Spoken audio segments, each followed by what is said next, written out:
And now, Good Mike Work Commentaries and Greg Morgan presents the Winged Eagle Podcast.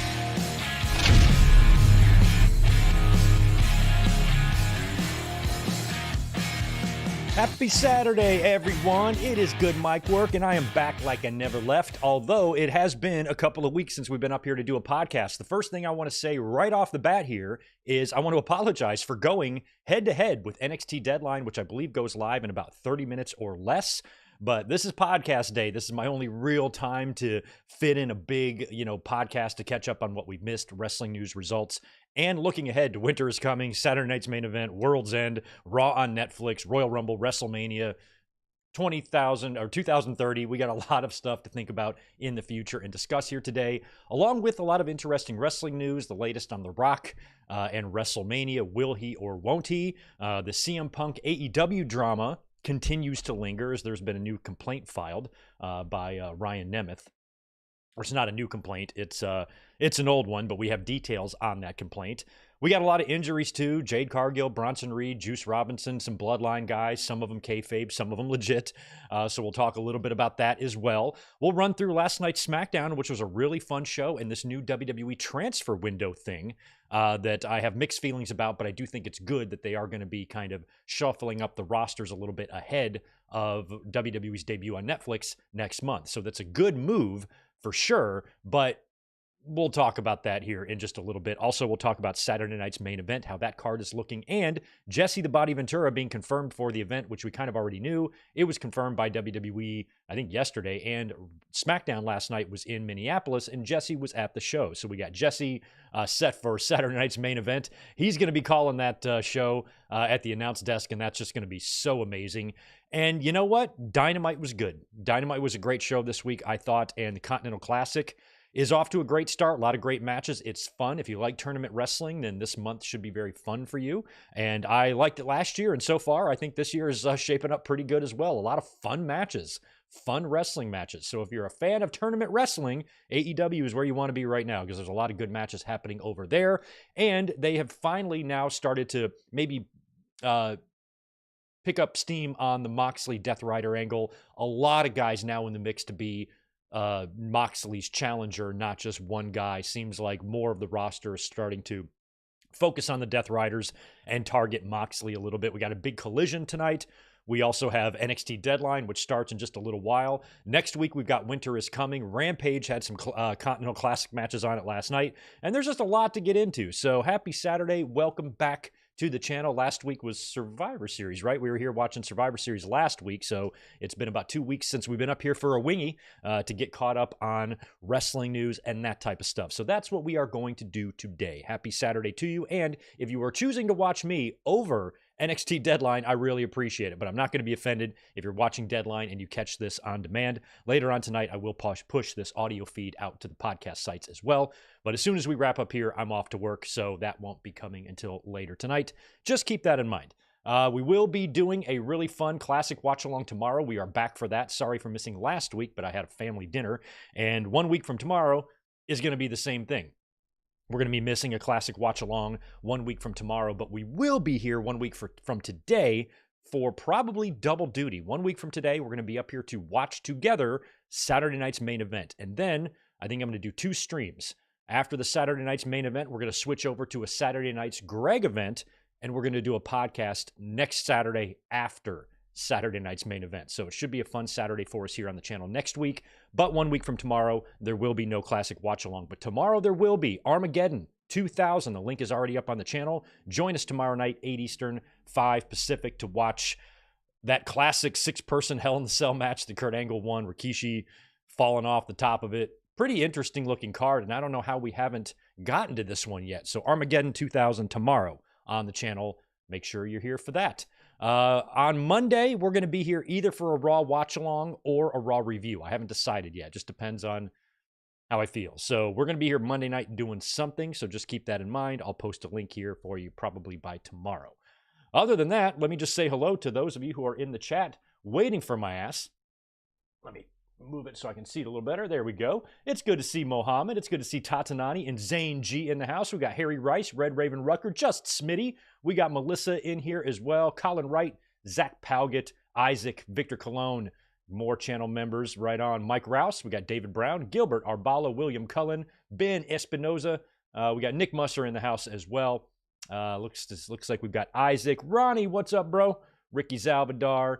Right on. All y'all. Thanks for being here this afternoon. And once again, happy Saturday to you. You've been watching the best of Saturday night's main event on Peacock? Right on. Yeah, it's a good time to be watching some old SNME shows. I mean, Jimmy Hart's going to be on this one. Jesse's coming back. Apparently, there's going to be a lot of old school vibes to it. They're bringing back both songs, probably their original homegrown or homemade Saturday night's main event theme, which is great, and the old Animotion song, which also will be great. So they're probably going to utilize both because that's what they've been doing in the advertisements. And I'm ready. I'm more excited for next week's Saturday night's main event than I was for Survivor Series.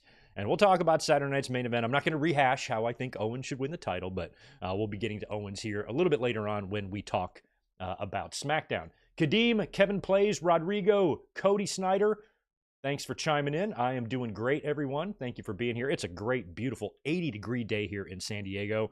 Typical December weather, right? And it actually has been a little bit chilly here this week, so it's nice to have the sun out and my windows open and feel the breeze. It's nice. It feels like springtime here. So right on. But I do have to work this evening, and I only have about 2 hours to get this podcast done. So we need to be jumping into stuff here, and I think we need to start with The Rock. Because The Rock is up to his old games again. This bullshit that it seems like he's going to be playing every year that he's going to possibly be active in WWE. Now, based on everything we saw last year at WrestleMania and how all that went and how The Rock was really, toying with us, and they had to, they kind of had to screw up the Mania plans a little bit only to revert back to them. And he caused a lot of issues. Luckily, everything worked out fine. Everybody landed on their feet. WrestleMania 40 was a great show. The Rock's involvement was terrific. It was great to see him back in the ring again. And, he stepped aside, let Cody have his moment, even though he was still heavily involved in WrestleMania. And then when you fast forward to the night after WrestleMania 40 this year, that segment between Rock and Cody on Monday Night Raw, I don't know how you do a segment like that without any plans for the future. A couple of months ago, Rock shows up at the end of Bad Blood when Cody and Roman are in the ring and does something like this or does 1, 2, 3, whatever the fuck that means. We weren't really sure, but The Rock coming out and making an appearance there was like, okay, cool. He's back. He's reminding us, oh, here he is. He's probably going to be doing something at WrestleMania. And we were all assuming, maybe not assuming, but it felt like the direction was Rock and Cody.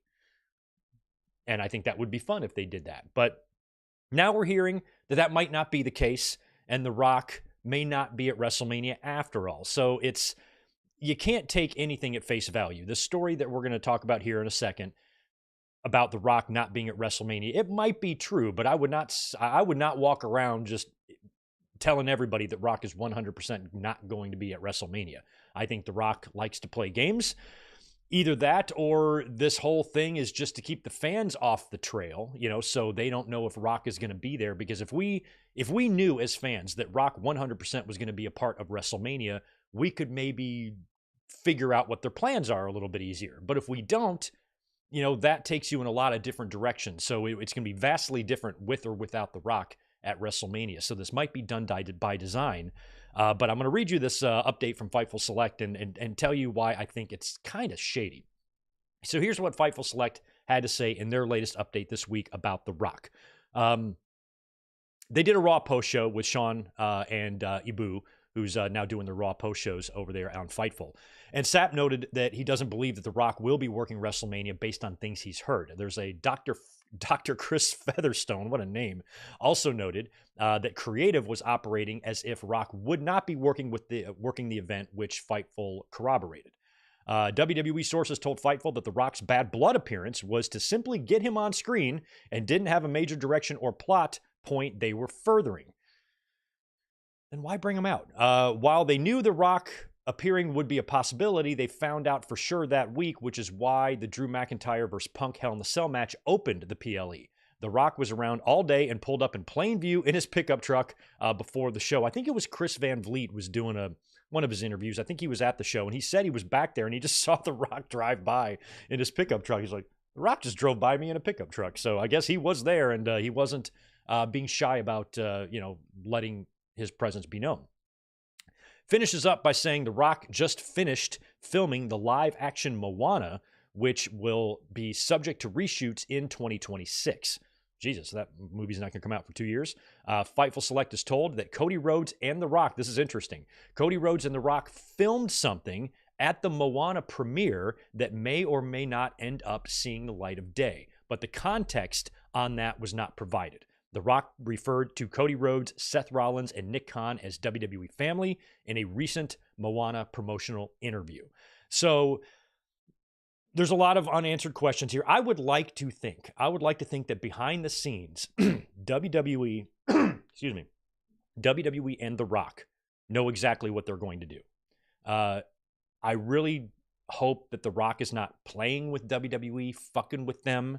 You know, some sort of, if this is a negotiating tactic, but, you know, him being a board member of TKO also netted him about $30 million, you know, and you would think that that would include some performance. And last year, the way they did everything at WrestleMania 40 and kind of feeling like WrestleMania 41 was moved out of Minnesota to Vegas in a big money market, feels like that is where, you know, The Rock might have a bigger match. So it felt like even this year at WrestleMania 40 that he was going to have an involvement in the next year. He's got that belt now. I'm back. I'm never leaving. This type of stuff. He really felt like he was in the mix. And I'm like, man, if we get The Rock back for every WrestleMania season until he just gets too old to do anything, that would be pretty cool. I would love to have him. But what I wouldn't love to have is this wishy-washy shit. So I'm hoping that this wishy-washy shit isn't legit. I'm hoping that The Rock and WWE probably know one way or the other what's going to happen, and maybe they're keeping the fans on their toes. But if this is The Rock still deciding, this is ridiculous. He's like 50 years old. He needs to be dedicating. You know, why didn't you crop out a bunch of your time and availability, you know, a year in advance when the merger happened with TKO and WWE and Rock was brought on as a board member and was paid all that money? Wouldn't that include like a, you know, 1, 2, or 3 WrestleMania type of run there? So if Rock is very busy doing movies, I understand that. Why isn't WWE more of a priority? In my mind, as big as WWE is and the type of money that they're paying out to their talent, they should be the top priority. Rock should be able to schedule his movies around WWE, not the other way around. And so I don't really care, to be honest, because I like The Rock and I'd love to have him around at WrestleMania, but it's not like we need him just like last year. You know, this year you've got Rollins and you've got Punk and you've got Roman and Cody and Owens perhaps, and there's a lot of, you know, factors and a lot of great talent and a lot of great issues and stars that can make this year's WrestleMania amazing without The Rock. So if The Rock is not there, fine. But I really am not looking forward to the next 3 months wondering if The Rock is going to be there or not. So one good thing about this is, at least I hope, is that if The Rock is going to be a part of WrestleMania, it can only be, well, I guess it can be 3 possibilities. Working with Roman, or I guess working with just 2 possibilities, probably working with Roman or working with Cody. You know, so maybe he's working with Cody. I would love it if The Rock shows up 1 week from tonight and costs Cody Rhodes the belt against Kevin Owens, and then you book Cody and Rock and a grudge match at Mania and no title on the line. You could also book Rock and Roman, assuming Roman then, between now and then, beats Solo Sikoa for the Ulafala. He's once again the tribal chief, and then you got Rock and Roman for the Ulafala. That would be fine. But if The Rock is going to be involved in any championship match at WrestleMania, that means he's got to win the Rumble. And just last week, The Rock was The Rock, I guess, in the Vegas betting odds, he was the favorite to win the Rumble. 2 days later, we hear this report that he's not going to win, or he's not going to work WrestleMania. Well, if he wins the Royal Rumble, he will work WrestleMania because he now has a guaranteed title shot. So if The Rock is going to be working for the championship, it's got to be a Rumble win or a Chamber win. And I would love some sort of dramatic finish in the Rumble where it's The Rock and Cody are the last 2, or The Rock and Roman are the last 2. Something like that would be tremendous. So maybe all of this BS is just to throw us off the scent so The Rock shows up as a surprise in the Rumble. That would be great. I don't know. I don't know what they're doing. I really don't care. One thing that I'm adamant about, though, is that WrestleMania and these cards, they need to be planned in advance to maximize the success of these shows. And if you have The Rock not sure about what he wants to do and creative has to make alternate plans or 2 different sets of plans based on The Rock's availability, you don't want to be doing that. You know, and I think it's Yeah, and this is assuming, The Rock is really legitimately being wishy-washy, which I don't believe he is. But if he was, I would be pretty annoyed if I'm WWE. I'm like, come on, man, you need to commit to us one way or the other, because our creative, the show that we present on television to our fan base, needs to be operating, smoothly without all of these unanswered questions behind the scenes, forcing us to make split-second, on-the-fly decisions creatively that you don't want to make, because we all know how wrestling companies do when you book the shows the day of the event. WWE, WCW operated that way for years, and near the end there, WWE was doing the same thing. Vince McMahon tearing up scripts at 2 o'clock in the afternoon and then rewriting the whole show when you're about to go live in 3 hours. Some talent, the show would be starting, and some talent who are booked wouldn't know what they're doing yet. Things like that. So when you have all this uncertainty, those are the type of things that can start to happen creatively if you don't know what the hell is going on. So I'm hoping that it's us that doesn't know what's going on, and WWE internally has everything perfectly under control. But The Rock just needs to say yay or nay on this for WrestleMania, at least to WWE. And if he's told them that, great. I don't care about not knowing. I don't give a shit if there's conflicting reports on wrestling news or rumor sites. None of that angers me. If one site reports The Rock's going to be at the at Mania and the other one doesn't, I don't care. I don't care one way or the other. I would just, kind of like to know and hope that The Rock knows and WWE knows what they're doing, and they're not waiting around for The Rock to decide. Because at The Rock's age, he's got to dedicate time to getting in ring shape and being ready for that. He can't just decide in February that he's going to work a match the next month. And like I said earlier, these are things that I think Rock should have been clearing out of his schedule a year ago. Last year at WrestleMania 40, he needs to tell his movie people, next year at WrestleMania 41, I'm going to be doing that. So whatever you got for me filming, we're going to have to work it around that, or whatever. So hopefully that's the case. We don't know. If The Rock is not going to be there, I'm fine with that, because there's so many great possibilities for matches.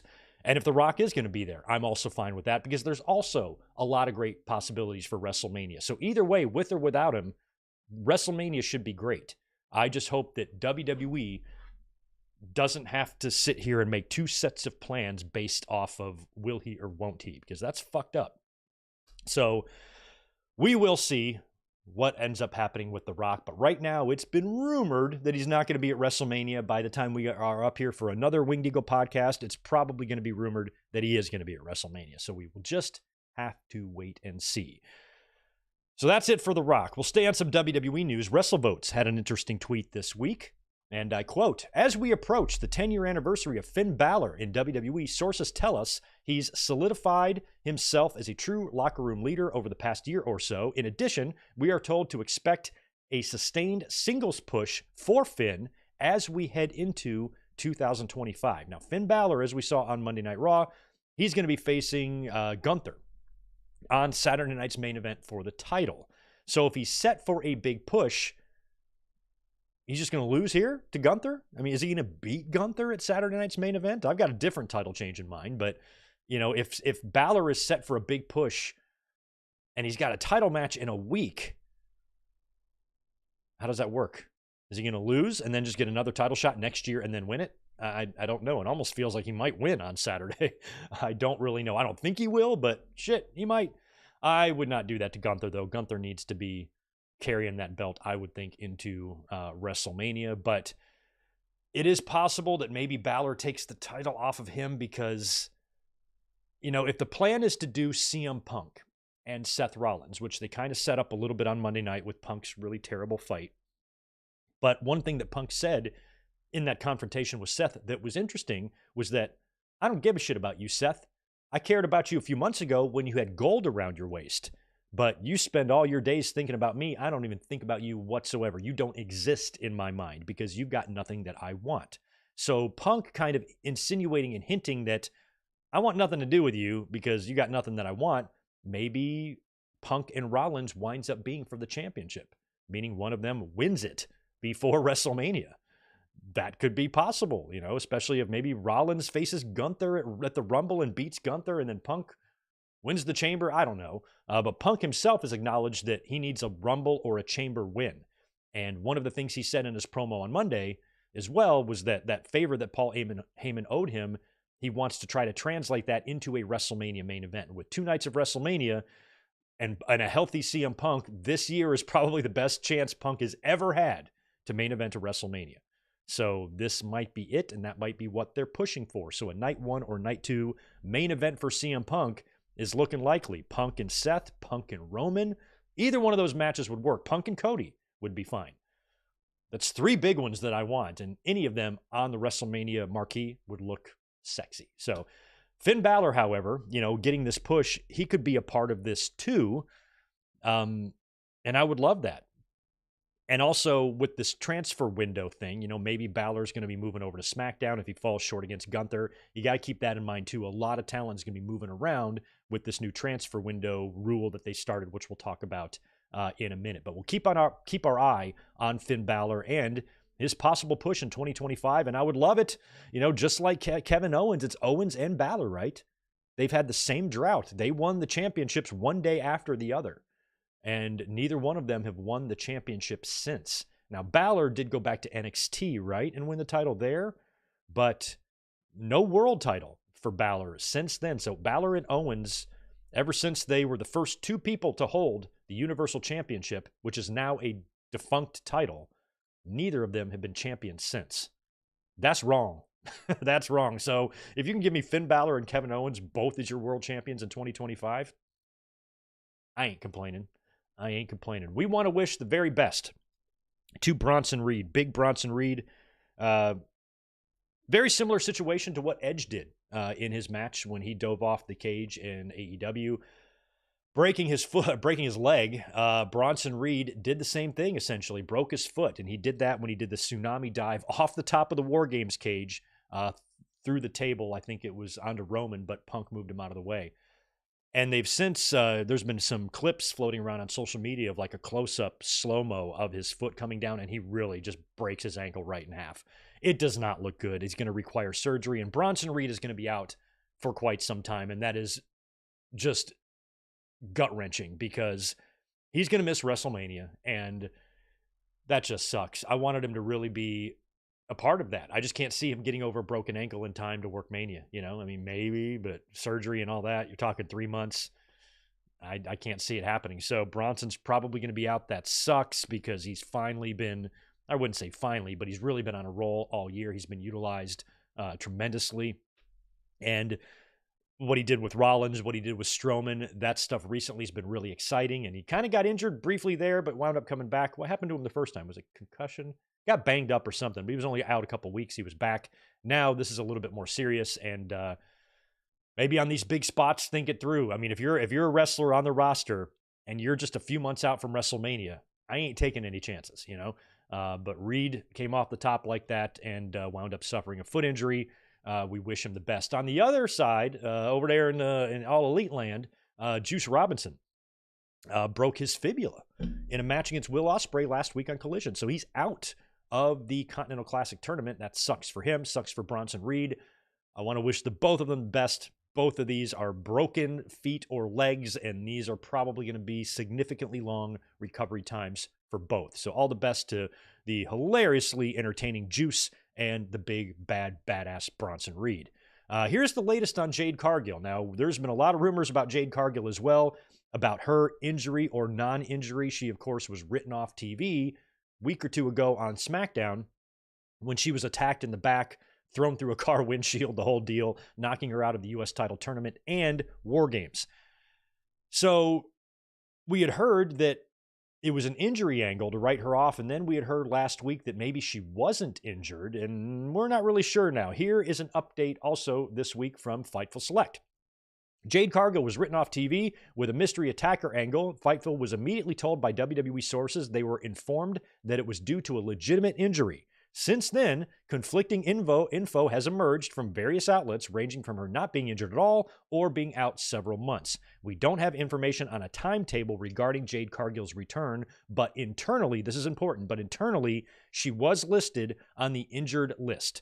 Those we've spoken to say she claims that she's injured, but we've not heard specifics on the actual injury. So still a little bit of uncertainty there, but a little more clarity as well, because if she's listed on the internal injury report, Unless they're purposely feeding this information to throw off the sheets, I don't know why she would be listed on the internal injury report or injury list if she wasn't injured. If this was a kayfabe injury, she wouldn't need to be listed on the internal injury report. They would kayfabe injury, give us injury updates on TV and on the website and all that bullshit. But in terms of the internal injury list, I don't know why she would be on that unless, they're purposely trying to get the wrong information out there. So when it comes to Jade, it's, I don't want her to be injured. I want this to be something else, because if she's injured, she's going to be out, and she's probably going to be out past WrestleMania, which would suck, because it feels like Jade and Bianca might have been the plan. If Jade wouldn't have gotten hurt and everything was just hunky-dory with her in WWE right now, it feels like right around now is when they might start teasing some issues with Bianca and Jade. I think they already did. Didn't they have a miscommunication in their tag match? One of them kicked the other or something? Something like that's going to happen, and then it'll lead to probably Jade turning heel, and then maybe Bianca and Jade at WrestleMania. Let's just say hypothetically that was the plan. And also, let's say hypothetically, Jade Cargill's injury is legit, and let's say hypothetically it's going to keep her out of action past WrestleMania. And WWE knows this. You got to make some plans for Bianca Belair, because I don't want her just to be thrown into some stupid shit again. I'd maybe have her host the show or something if you can't find anything better for her to do. Or if you could wrap up Ripley's business with Morgan, and then you get Ripley and Bianca, last minute at WrestleMania. That's possible, because there's going to be a lot of talent moving around with this transfer window thing. So anything is possible. Any opponent is possible for Jade Cargill. Doesn't matter if she's on Raw. She can work with anyone. So if Jade Cargill's going to be out for an extended period, I hope WWE has some alternate plans, or has some plans for Bianca, because I don't want this to affect her in any way, especially moving into WrestleMania season. So we will see. It does look like, we'll talk about SmackDown in a minute, but based on, some of the backstage angles last night, or backstage segments, I should say, it sounds like Naomi's going to be the one that did this, I think. Some people still think it's Bianca, because she could have attacked Jade Cargill and then gone out to the ring and pretended like she didn't do it. But we have to remember, she did get herself intentionally disqualified in that U.S. title tournament. So that would be strange. Bianca, it's a secondary title. She's a multi-time world champion, but still, to etch your name as the first person on that title history lineage, you would think that would be important to Bianca, whether she's a heel or a face. So, and that doesn't do your inaugural championship any good if you have one star that's voluntarily forfeiting their opportunity to win that belt.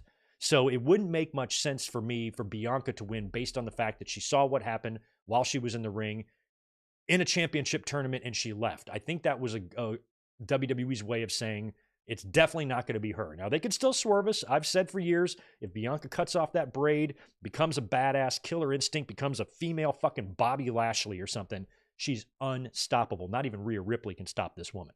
But if she's just going to twirl the hair and be an inspiration to 6-year-old girls for the rest of her career, then yeah, she definitely isn't the one that attacked Jade Cargill. It's probably going to be Naomi, which I think would be great, because I've never really felt the glow. But I like Naomi, but I don't really feel the glow. I'd rather see Naomi be a little more badass, just beat some bitches up, So I'm hoping that it's Naomi. Could also be Bayley, but it feels like Naomi might be what they're doing there. But regardless, whatever is going on with Jade Cargill, I just hope it's nothing serious. I don't want it to be an injury, because that's going to put her out. But if it's not an injury and it's just storyline, that means she should be back pretty soon. Unless there's something else going on that we don't know. Maybe it's a disciplinary thing, or maybe something's going on with her and they're taking her off TV and writing an injury angle. We don't really know. But I really hate to say, I hope it's an injury, because I don't want her to be injured, so I kind of want the websites to be wrong. I don't want her to be injured. I'm hoping she's not, but we'll just have to wait and see on that one too. But it sounds like it's more likely that she's injured than not at this point, based on her being listed on that internal injury report. All right, guys. It's time to relitigate Punk and AEW. Fun times. Before we do that, let me go over here to the chat and knock out a couple of supers real quick, because we got some more CM Punk news, and it's regarding AEW, but we're going to just kind of briefly touch on this story, because it was one that I wasn't going to be able to ignore this week. And then we'll get into last night's SmackDown. Let me knock out these supers before we move on any further. I want to thank Ryan Adams. Thank you so much for the $10, my friend. What's up, Greg? Girlfriend and I had a lot of fun at SmackDown last night. You went. You must be in Minnesota, which would explain the Vikings avatar there. Unfortunately, she fell in love with Dirty Dom in the dark match, so that's not good. Yeah, you got a girl? Any of y'all in there in the chat? You got a woman? Keep them away from Dom Dom, because he'll take them away. He'll scoop them up. His machismo cannot be resisted. Ask any woman. Ask anyone. It's true. Sorry to hear that, Ryan. Hope there's plenty of fish in the sea, though. Dom stole another woman. Michael Cuomo, thank you for the $10 from you too, my friend. Yo, Greg, finally got the Saturday night's main event tickets this morning. Nice. Long story short, my date that's coming with me, I tried to meet up for many months, but was always seemed too busy. But now she's thrilled to meet up. Well, good. She better fucking show up. Take her to Saturday night's main event, show her a good time, and you might be showing her a title change. I hope you do. That's awesome, man. Take some pictures and put them on Twitter for me, and I'll retweet them. We got Jay Boba dropping in $10. Thank you for that, my friend. It feels like The Rock uses the WWE as a safety net. At the moment, he's not popular with the general public due to Black Adam, In and Out, and the Oprah controversy. He knows WWE fans won't turn on him. Yeah, I've never even seen a Rock movie or anything he's ever done. Never saw Black Adam or never saw any of the Moana shit. Just never saw any of the Rock's movies. But I do agree. I think The Rock, he needs to make WWE more of a priority. You know, this should be top priority. This is big time. WWE is big and global, and there's a lot of money here. It's not like, you know, wrestling is some, you know, side gig for you. This should be one of your top priorities. Movies can still be your top priorities too, but if you're going to come back and work with WWE a few years and make a few WrestleManias fun, commit to them. Don't wait all year and then just decide in December if you're going to do it or not. Like, let at least them know. That's why I said I don't really care if this is just all done for the fans' benefit to keep us. Like, I just hope that The Rock knows right now where we sit, December 7th. I hope The Rock knows right now if he's going to be at Mania or not. And the reports that we're hearing about will he or won't we are just the reports. Internally, they know. That's going to be really important. But I've always believed that Rock needs to, especially now, make WWE a top priority. He's a board member on TKO, you know? So what the fuck? Ryan, thanks for 5 more, my friend. Latest odds have Rock and Cena tied for Rumble win. Becky, the clear favorite for the women. Yeah, Becky, the clear favorite for the women again. But didn't she have a title match last year? Didn't she have a title match? The last match she wrestled in was a WrestleMania title match, right? Or did she come back briefly and then leave after that? I forgot. But then she's going to be coming back and challenging who? Liv Morgan? Or I guess she could go to SmackDown too and challenge Nia Jax. Ooh. Okay, I'm cool with Becky winning the Rumble if she faces Nia Jax for the championship, because they have got history that dates back many, many years. That could actually be fun if Nia keeps the title until WrestleMania, faces Becky, loses the title to Becky, and then Tiffany cashes in. I'm into that. Colin Wright, thanks for $5. Can Triple H take out an order to stop this slander shit? Slander on who? He can take out an order. How do you take out an order? Is there a place you can get orders from and just take them out? I'm not sure how you do that. Cody Snyder, thanks for the $2. Ride or die for CM Punk. Cheers, Greg. Cheers to you too, Cody. Right on. Okay, so speaking of CM Punk, is a perfect segue there by Cody Snyder. So this is messy, and I don't want to spend too much time on it because I really feel like a lot of this is in the past now.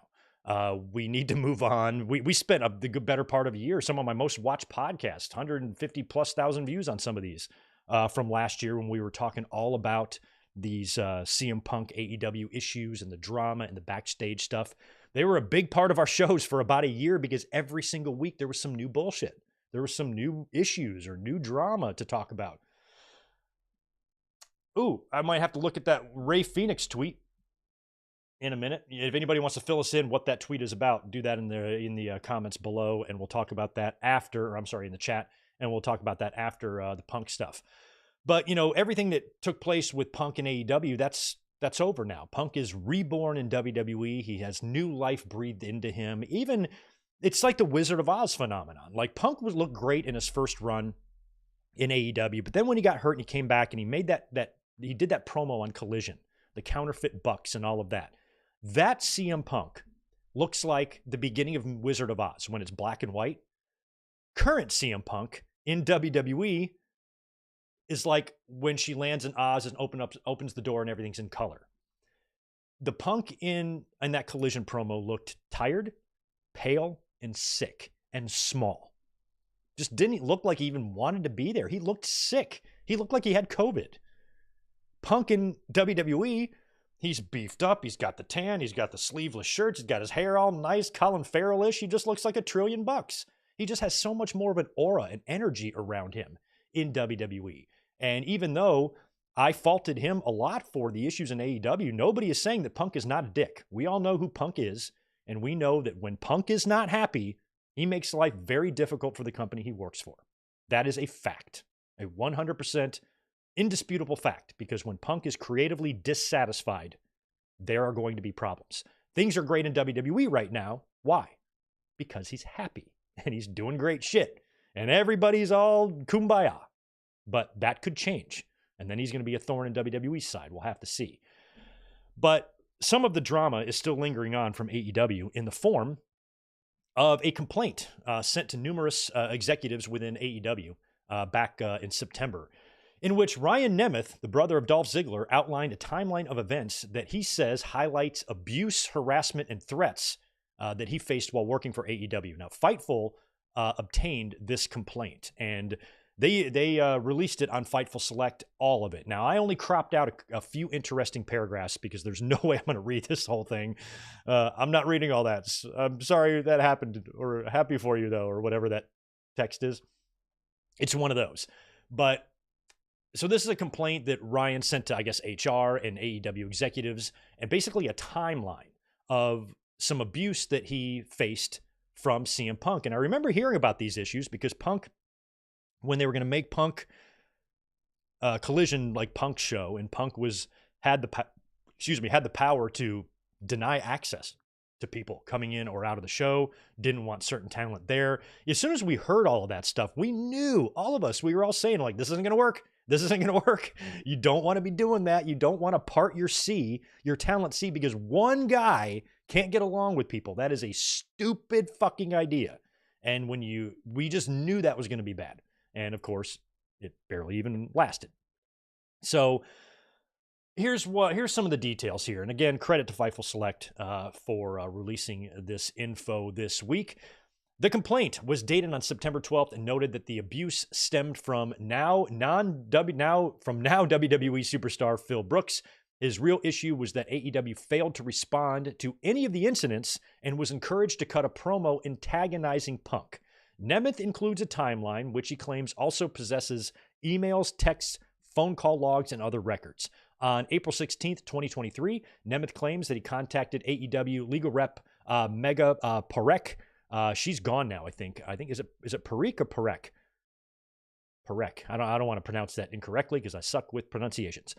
He contacted Mega, let's call her Mega, with concerns he'd be targeted by Punk. Nemeth said that on June 21st, 2023, Punk did threaten him in an AEW locker room. Nemeth claims that Tony Schiavone, Mega, and the Bucks all showed him empathy and says he's assured his relationship with AEW won't be impacted, though it doesn't specify who assured him.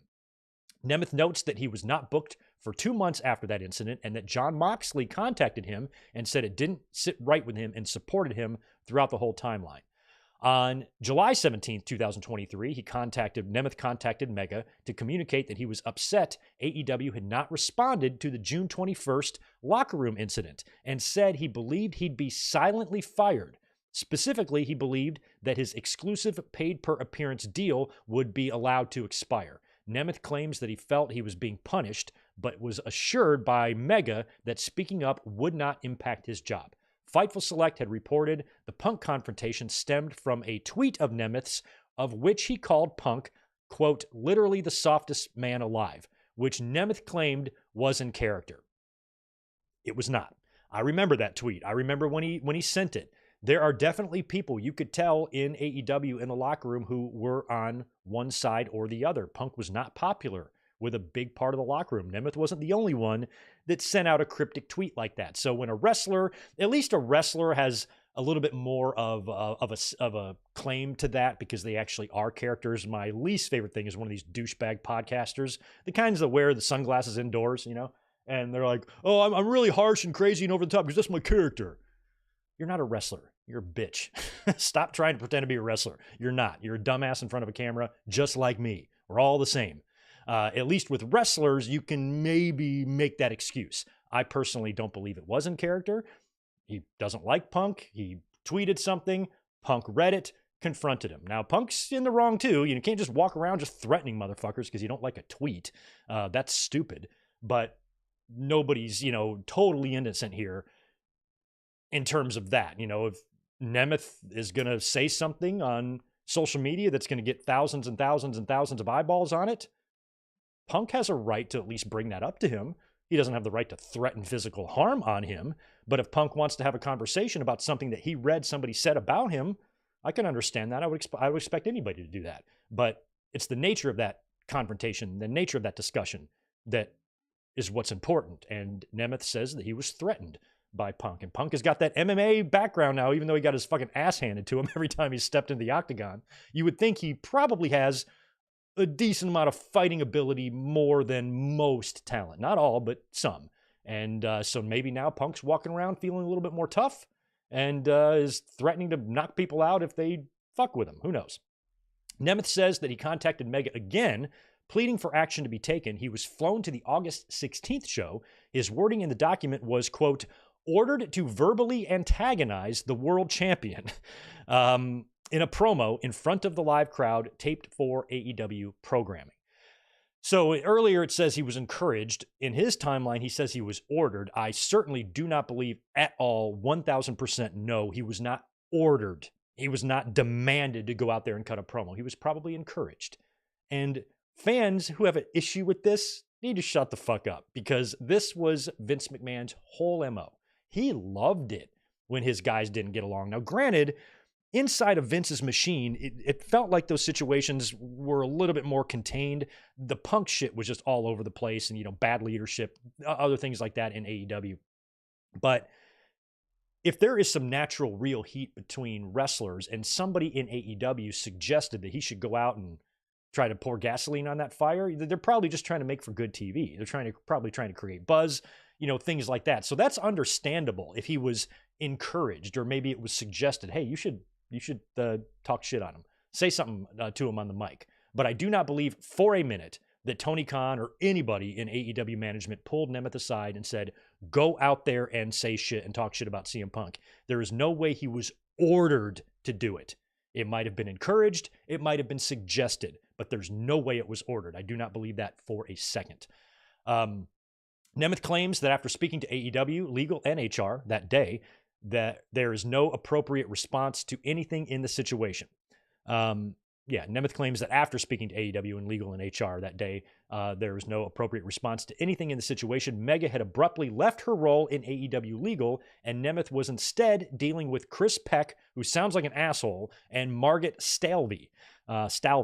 After Brooks' incident with Jack Perry at All Out, Nemeth was asked to speak to outside counsel as they were investigating the situation. Nemeth said that he communicated that he'd been speaking up regarding the pattern of behavior for months and was concerned about being made the fall guy for Punk's behavior. Those we spoke to said the conversation was more to determine the course of action moving forward with Punk in AEW as opposed to rectifying the issues between Nemeth, Punk, and AEW. Nemeth said he's told that his contract will not be left to expire while continuing to communicate his concerns of such.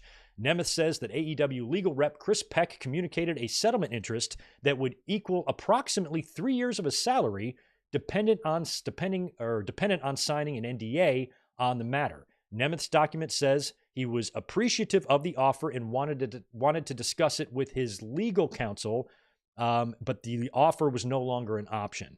Nemeth's document also claims that Peck told him he'd, quote, be placed in an antagonistic position to Mega if things ever escalated to arbitration. But Nemeth claimed to have always have had a positive and respectful working relationship with Mega. Nemeth also claimed that Peck threatened to sue him in response to sending the aforementioned timeline. So this Chris Peck sounds like a little Chris Prick is what he sounds like. Nemeth claimed that specifically these concerns fell on deaf ears to Chris Peck and AEW, and that others have communicated those issues to Peck. The document noted that AEW legal and HR received the timeline, but not Peck himself, as things had reached a stonewall with him. He also said that Mega, the Young Bucks, and Jon Moxley were very helpful during the situation. We're told that Nemeth did speak to Tony Khan and others in AEW months ago, and that Khan had entertained the idea of Nemeth returning to AEW. However, Nemeth didn't wish to. So this is not like a lawsuit. There's not going to be any legal ramifications here. There might be a settlement at the end of the day here, something going on with Ryan Nemeth. But you really have to kind of feel for him here, because what this timeline basically highlights is what we all know. CM Punk, even though I'm loving him in WWE, I'm loving his work. I love that Hell in the Cell match. I just love Punk's overall. I don't have to like him as a person. I like Punk on television. He captures my interest. I'm glad that he came back to AEW, and when that fell through, he was able to come back to WWE. I'm looking at this from a wrestling fan's perspective. But from a personal perspective, it's what we've always known about CM Punk. He is a dick. And so I think Nemeth here in his timeline, what he's basically saying is, we all know that CM Punk is a dick. It's not really that I'm upset about. I'm not upset about Punk being Punk. We know who Punk is. He's a locker room distraction, and he causes nothing but internal turmoil, it seems like, whenever he's unhappy. I think Nemeth's issue is mostly about AEW's lack of action, their refusal to do anything about this. He contacted them again, then Mega Perek leaves, and now there's two other assholes in place that aren't getting anything done, and he's just seeing nobody's acknowledging these abuse claims, and there's nothing being done. The company is doing nothing to stop or prevent or curb this behavior. It's almost as if Punk, who also had, an executive and behind the scenes role, is just allowed to do whatever he wants. And when complaints are filed against him, the company ignores them. That is what Nemeth's real issue here is at the end of the day. I'm sure he hates Punk, but I feel like he's viewing AEW as more the bad guys than Punk, because at least Punk, we know that this is how he is. But the fact that Punk is allowed to go around and assault and abuse and threaten people on a regular basis in AEW and nothing is being done about it is wild. Now, we have to remember Punk was ultimately fired. He was fired from AEW. So they did take action against him for his behavior because he's gone. Nemeth's issue is that they didn't take action prior to that when some of these abuse things were going on. So I don't know what he's looking for here. This might answer why Ziggler, or Nick Nemeth is in TNA and never really showed up in AEW, as he might be standing by his brother. And, when it comes to Nemeth, it's just kind of unfortunate they had to go through this. And I think AEW internally should have done better here. Now, there have been a lot of changes internally as well that we have heard about, and that we've known that AEW has been making changes to some of their policies to ensure these things don't happen again. And since Punk left, things have been pretty good, because for a while there was, backstage issues with Sammy Guevara and Andrade, and I think maybe Miro, and people not getting along, some, pushing and shoving, a couple of little fights, and then of course the brawl out, the Perry fight, brawl out, brawl in, all these things. Since then, it does seem like things have gotten a little bit better behind the scenes. And this is happening in a time when AEW is not doing very well. And if your company is not doing very well, that's when the personalities tend to be the most volatile, and confrontations and behind the scenes issues can arise there. But they do, from a talent perspective, seem to be mostly on the same page since all of this happened. So I hope Nemeth gets whatever it is he's looking for here. And I would love to read some of these emails and texts that apparently he has submitted to AEW executives, because I would love to see what those are about. But this is just, more lingering aftershocks and after effects of Punk's, very disappointing run in AEW. That first year was great. It was just pure ecstasy. But it just shit the bed after that, and it is still lingering. Here it is a full year after Punk has been gone, now back in WWE. He's already, worked Hell in the Cells, and he's done a WrestleMania appearance, and he's done all this shit, and he's fully in WWE. AEW is, in the rearview mirror, and we still have these lingering issues and this drama that still seems to be bubbling up.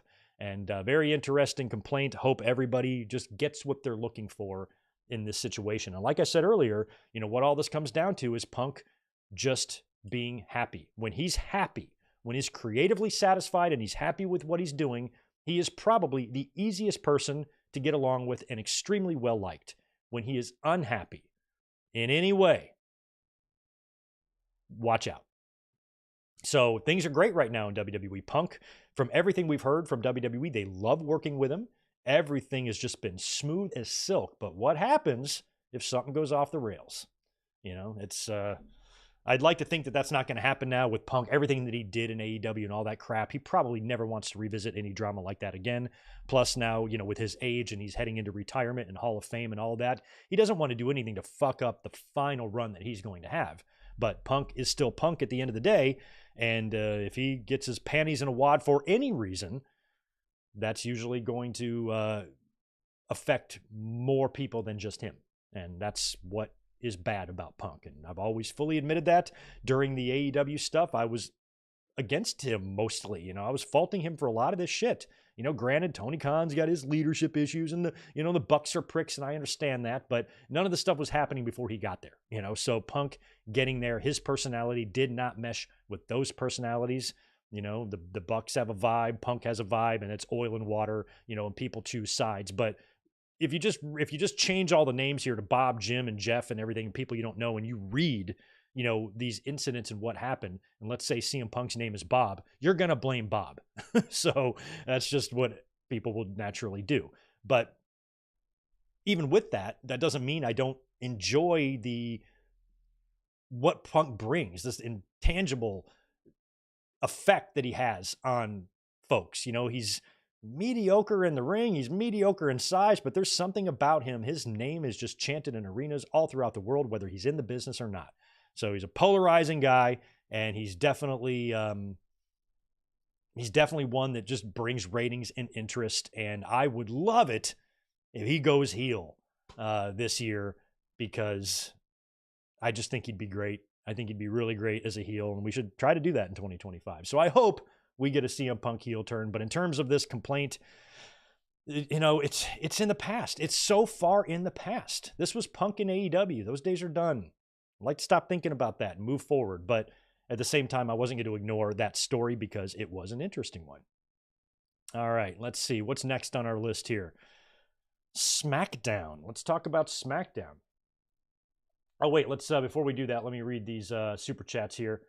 Off Leather Wings, thanks for the $2. What was WWE's best year of the 2000s decade? Shit, I don't know. I would say, 2010s decade, excuse me. I liked 14 a little bit. That's it. I hated that decade. Worst decade in WWE's history, in my mind. Ryan Adams, thanks for the 5. Ray Phoenix tweet, quote, "No one stays in a place where they received inhumane treatment." Okay. Obviously, he's pissed because Penta's contract is now up, and he's going to be heading to WWE. Ray Phoenix got injury time added to his deal because of his injury. He's stuck with AEW a little bit longer. He's obviously upset about that. I don't know the full story here, but it feels like it's the Lucha Brothers that fucked this up. Was it Phoenix or was it Penta who was running their mouth about going to WWE? That's their own fault. They're running their mouth. They're talking about creative plans and what they're going to do and shit. And then Tony Khan gets wind of that. I'm not going to let you go. Same thing with Ricky Starks. What happened there, that whole gummy incident. But this sounds like, I truly do not believe that Ray Phoenix is being treated inhumanely. Do you know what inhumanely means?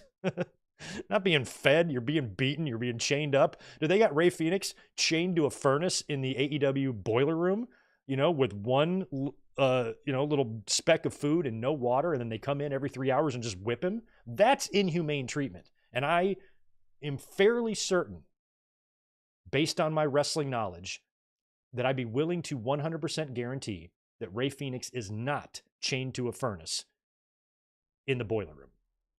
He's at home, safe and sound, and probably well-fed. So he's not receiving inhumane treatment.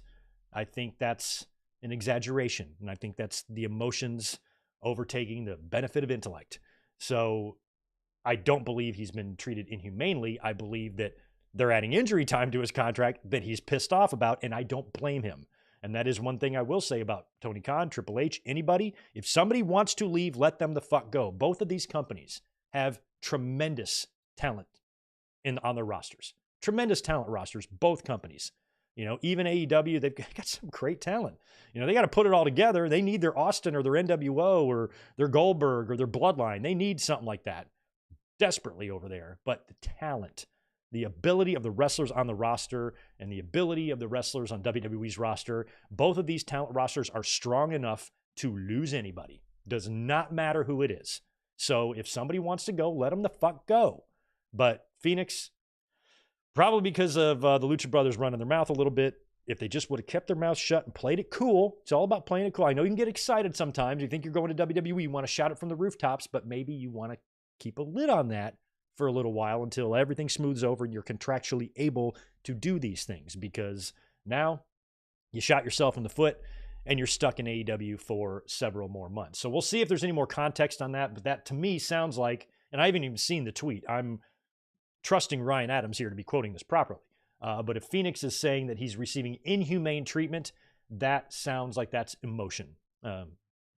Anger is for amateurs. You know, don't get too emotional with this stuff, because then you just start saying shit that's untrue. And there's just no way he's been treated inhumanely. Maybe unfairly. Tony Khan might be being a little bit of a dick for adding injury time to his deal. All that's true. Inhumane, not true. Crazy, crazy time. All right, let's talk about last night's WWE SmackDown in Minneapolis. Jesse, the Body Ventura, was at ringside, and Jesse has been confirmed for Saturday night's main event. We kind of already heard that he was going to be on it, but it feels like the real confirmation came yesterday. But I was already expecting him to be there. And he is confirmed to be an announcer on the show. So we don't know if he's going to come in like JR and do the main event, or if he's going to announce what I believe is going to be a 4-match card. You can't really do more than 4. Pay-per-views only have 5. And this is going to be a 2-hour television show with commercials with 4 matches, big ones. We got the U.S. title tournament final, Io and Liv Morgan, and the 2 world title matches. So I would love it if Jesse just called the main event Cody Rhodes and Kevin Owens, and to hear Jesse in his Jesse voice say, "We've got a new champion of the world," after Kevin Owens beats Cody Rhodes. Ooh, that's going to be euphoric. A lot of fans don't think it's going to happen. We're not going to see a title change, but why not?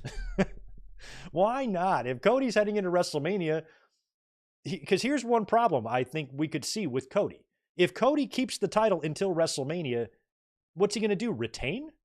If Cody retains the title at WrestleMania, you see how all the young fans right now, they're, oh my God, if you're between the ages of 13 and 19 right now, you're very upset about the booking of Rhea Ripley. She's booked too strong. It's like these kids, this new generation of fans have no concept about strong characters in wrestling. And when they see somebody being presented that way, they think it's a booking error. The older I get, the more they are going to multiply. And soon they are going to dominate the community like fucking dark matter. These goddamn kids. So anyway, it's been hilarious watching them be so butthurt about something they know nothing about. And I worry that if Cody were to keep the belt all the way into WrestleMania and then retain it against whoever he defends it against, he's gonna be Cena. So I'm hoping that Cody can do something else fun at WrestleMania, a grudge match for a title match with The Rock. Because if Cody carries the title into WrestleMania, I feel like he has to lose it there. And maybe WWE, because Cody is Cody, they don't want their top, I don't want to say top star, Roman's there, and a lot of top stars, but Cody's the guy right now. They might not want him taking a loss at WrestleMania. They might want to have Cody win at WrestleMania. But they also don't want to have him retain the title at WrestleMania. How do you rectify that? Take the belt off of him on Saturday night's fucking main event. Have The Rock come out, cost him the title or something. Have Randy Orton come out. Don't forget about Randy Orton. Have Randy Orton come out and cost him the title. Randy Orton could come out and help Cody because he did get pile driven by Owens, knocking Randy out of action. So we could see Randy Orton show up and RKO Kevin Owens, and that's how Cody keeps the title, and that kind of protects Owens a little bit. That's probably what they're going to do. For those of you who say, Greg, there's not going to be a title change, you might be right, and that's probably the scenario they're going to do. But I would just love it, man. Owens winning the title on NBC for the first time since Andre, heist of the century type of thing. Cody in disbelief after the show. It's probably not going to happen, you're right, but why can't it?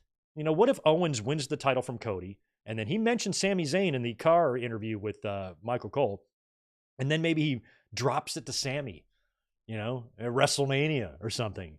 And then there's a triple threat match in the summertime, Saturday night's main event in July, whenever they do the one after the one in January. And maybe it's a triple threat, Owens, Sami, Cody, and Cody wins the belt back. Just for fun. Just for fun. I know that's not going to happen. I'm not stupid, but I think it would be fun if it did. So we will see what happens on Saturday night's main event. 1 week from tonight, we will be here watching that live together. So make sure you're here. I will post a link for that in a day or two here on the channel so you guys can save it because it's going to be a fun night. SmackDown last night also made mention of this new transfer window, transfer portal. All right, so now we're college football or whatever. So there's a transfer window now. Now, this idea is great. But the problem I have with it is that I'm sick and tired of them just pulling these arbitrary rules out of their ass. And when we had the draft earlier this year, they even said that there was going to be like opportunities for trades and stuff. They dropped the ball big time on that because I was expecting to see Aldis and Pierce get together a few times and swap some talent around. Remember when we were talking about Jey Uso being moved over to SmackDown so he can be back in the bloodline stuff and all of that? We were expecting some trades and some moves to happen, and we didn't see shit. And talent has been moving freely between the shows all year, regardless of the draft. So it's the same thing every single time they try to do a draft. It never sticks. And I think it reached its most frustrating peak a few years ago when Vince was still around. I don't know what year. You guys can fill me in. 2019 or something. And they made that silly rule. I don't even remember what it's called. But it was like you were allowed 3 moves a month or something like that, or you can move a certain amount of times, either per week or per month. I forgot what it was. And literally, in the first week of this, they violated their own policy. And so it's just like, what the fuck? And so now they've made this transfer window thing. And this is great because we had Chad Gable, Dominic, and Gunther all snooping around SmackDown last night. So when you think about Dom going to SmackDown, Gunther being over there, I feel like the champions should stay put because they've got all the titles, you know, kind of unified. You know, the WWE, the IC, and the World on one, and World Heavyweight title, IC and tags. You know what I'm talking about here. They've kind of aligned the belts properly. But back in the day when we had 2 world champions, they would be on both shows, you know. So we might see that. We might just see the 2 world champions both work both shows. And this whole transfer window thing obviously is being done because Raw is about to debut on Netflix in 1 month, 30 days, on January 6th.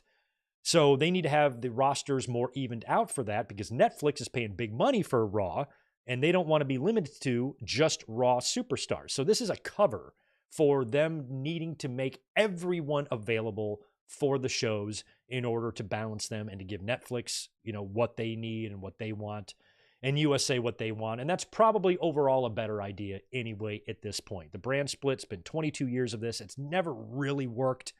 So this is a good idea, but I would much prefer, instead of just coming up with because now what's going to happen is this: if this transfer window is permanent and they're going to just bring out this transfer window bullshit whenever they feel like it, then fine, because at least we have a rule or something in place now. And that's really all I ask. Instead of just coming up with concocting these random ideas, pulling them straight out of your rectum. Okay, let's just do this. Let's just do this. Let's just tell the fans it's a transfer window or it's a superstar shakeup or whatever the F we're talking about here. Instead of all that nonsense, just create one blanket policy that's not overly complicated, but, you know, still's got some detail to it. One blanket policy that just covers all of your bases. when it comes to moving talent from Raw to NXT to SmackDown, one blanket policy that explains all of that. It's like Einstein's theory of everything. If we can merge, quantum physics, or physics with quantum physics, and all of that, and gravity and molecular structure in the universe, if we can pull all that together and get a big theory of everything, that's what scientists want. I want a policy that encompasses everything in WWE that you would need to move a Raw guy to SmackDown or a SmackDown guy to Raw, so you don't have to come up with bullshit explanations as to why you're doing it. It's a transfer window. Okay, fine. It's just some silly name you give to your excuse to move talent around. If you just had something in place from the start, you can just cite this, or whatever. And I think that they're going to have to come up with something to explain why they're still doing drafts, but everybody can intermingle. I wouldn't even do a draft this year, to be honest. Why would you do a draft now? If you're about to do this transfer window shit here in January, why would you do a draft after WrestleMania? You've just freshened up your rosters, so why are you going to freshen them up again? I just think there needs to maybe be a policy change in WWE to where there's a way that, maybe everybody is technically assigned to one show, but there's nothing stopping them from moving. I don't know how you word all this or how you want to do it. Right now, it's called the transfer window. So all three GMs, Michael Cole kind of explained this to us, how all three GMs are getting together and discussing how to move stuff around. So I don't know, negotiations or what, but Ava, Reigns going to be a part of this, Aldis and Pierce, and they're going to be discussing how to even out these rosters, I guess. So it's going to be up to the GMs to decide who moves and how these decisions are made. I don't know if they're going to have any segments filmed, showing people moving around or what, but we'll have to see. So that was the big, kind of news coming out of SmackDown last night, was the transfer window. Also, some new champions, which we'll talk about in a moment. Cody Rhodes opened up the show. Actually, that's wrong. The Bloodline opened up the show, arriving to the arena, laid out a bunch of security guards, and poor Apollo Crews, who got caught in the mix, caught in the middle of that. So Apollo Crews just took an ass kicking for no reason. That's nice. And then Cody Rhodes came out to open up the show, and he's immediately interrupted by Chad Gable. Now, Cody is talking about Owens and his match with him on Saturday night's main event next week. Chad Gable shows up and confronts Cody Rhodes and basically challenges him. And after they exchange a few words, Cody tells Gable, go in the back, find Nick Aldis, make the match, and it's yours. And that would be our main event later on. We had Tiffany. She advanced in the triple threat, defeating Naomi. And who was the other one? Was it? I don't know who the other person is in the match. I don't have it written down. Tiffany just defeats Naomi and somebody else. She advanced in the Intercontinental Championship tournament. Really good match. Tiffany is over as hell. Beautiful, prettiest moonsault or whatever for the win there. And Tiffy could put that Intercontinental Championship right inside that briefcase. I don't think she will be the winner of that. I'm still picking Bayley, but Tiffany advances there.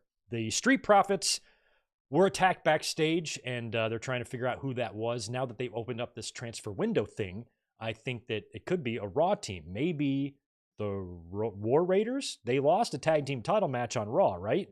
So I think, right? Didn't they? Didn't they lose something on Raw? So why not move them over to SmackDown? They've been on Raw a long time, even prior to the injury. So moving them over to SmackDown, maybe they are the ones to attack the Street Profits. We'll see. Don't really care who attacked the Street Profits, to be honest. This one was good. Bianca Belair and Piper Niven had a match. My God. Now, there's a lot of backstage stuff with these ladies, too, trying to figure out who attacked Jade Cargill and whatnot. And I think it was revealed that Piper was filmed at Gorilla during the attack, so she's kind of been ruled out. So they're kind of ruling people out. Eventually, they're going to rule everybody out except for Naomi, is my guess on this. But the match between Bianca and Piper was really good. We had Chelsea Green getting involved. Bianca takes her out. Chelsea's laying right there in the middle of the ring. Bianca lifts up Piper in KOD position, walks her to the middle of the ring. Piper Niven on her shoulders. That's not easy. Walks over to the middle of the ring and then KODs her to perfection. Right on top of Chelsea Green, and then winds up pinning her for the win. Piper Niven is fun, and Bianca is Bianca, and Chelsea being a part of this was so fun. The way she took that, just props to all three women, because that can't be easy. You got like a reverse AA that you have to time and land so you don't kill Chelsea, so like Piper's knees don't hit her in the face or break her arm or something like that. And it was just landed perfectly. Excellent job by everyone. And Bianca with a big win over Piper Niven. That was all kinds of fun. Brand new United States champion Shinsuke Nakamura made his way to the ring, and he's not out there for very long when he's confronted by former champion LA Knight, who is then joined by Andrade. So as these three guys are kind of jaw-jacking about the U.S. title, they are attacked. Bloodline attacks Andrade and LA Knight. They pull Andrade off the ring apron and then take out LA Knight in the ring. And then after they decimate them, all the Bloodlines, Jacob and the Tongans and Solo are in there. And Nakamura is just kind of like on the ground. He's kind of crouched down. They're looking at him. They're not attacking him. And he starts drooling that black blood from his mouth and just carefully steps out of the ring and makes his way out of there. I really liked that. And then the Bloodline continued to beat down LA and Andrade. They should form a tag team, LA Knight and Andrade. Landrade. Just an idea. After that, Solo gets on the mic and declares that he is still the tribal chief. He's very mad because he got his ass pinned at Survivor Series. And eventually, we're going to have that Ula Fala match. And since these guys are SmackDown guys, they could do this on Raw if they wanted to. And one interesting note about that window, that portal window or whatever, one thing that some people are not even thinking about right now is that Roman Reigns was never drafted. Remember? They purposely kept him out of the draft. So technically, he could go to Raw anyway.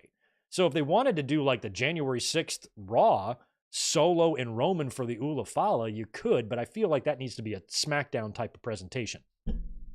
Otherwise, it's got to be on that Saturday night's main event. We do have one in January, because obviously that can't be at the Rumble. Both guys will assumingly be in the Rumble.